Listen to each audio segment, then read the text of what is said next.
Have you ever heard statements like this in school? Have you made similar comments yourself? See if any of these sound familiar.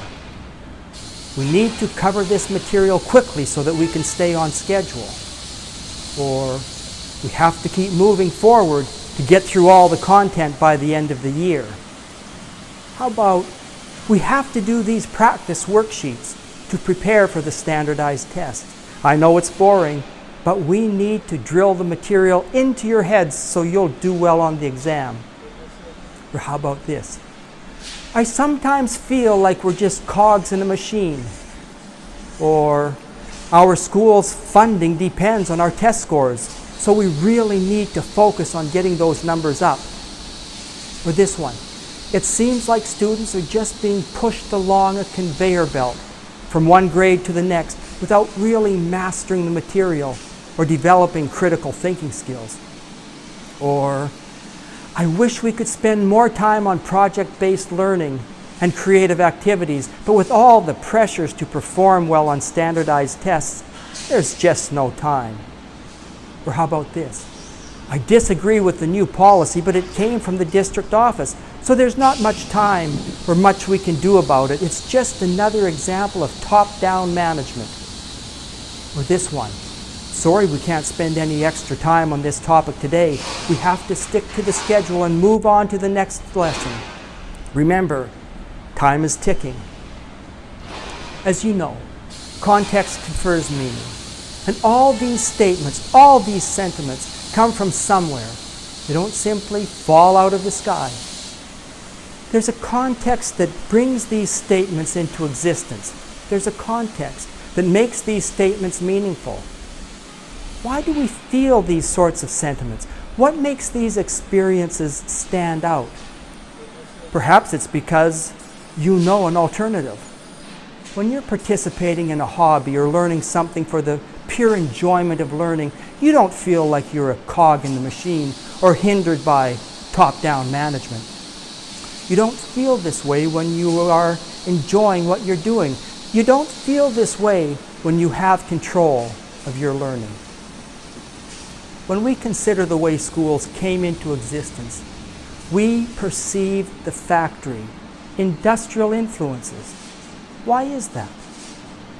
American public schools, as they were being developed in the United States during the late 19th and early 20th centuries, were deliberately designed in the image of factories.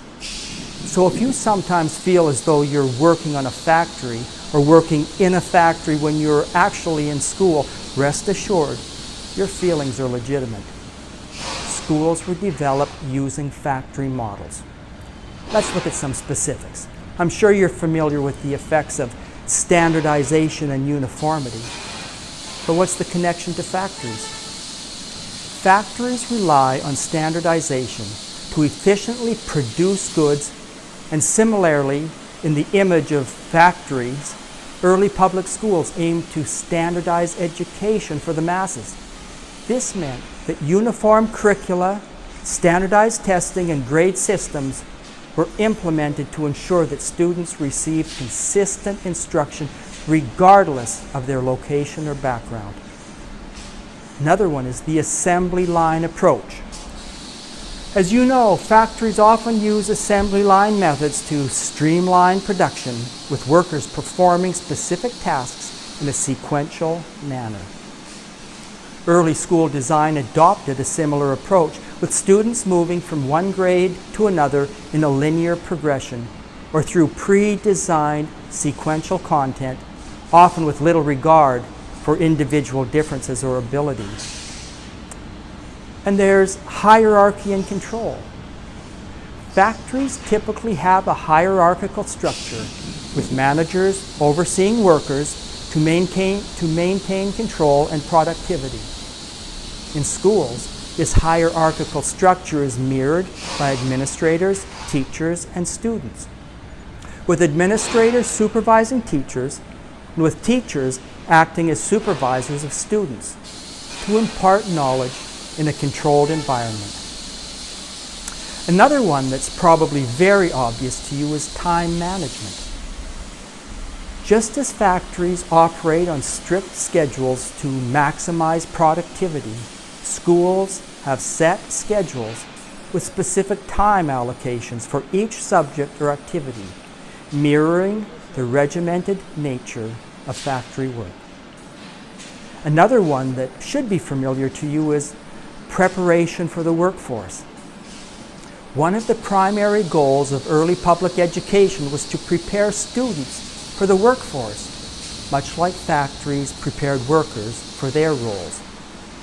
This emphasis on job readiness often prioritized rote memorization, obedience, and conformity over critical thinking, creativity, and individual expression.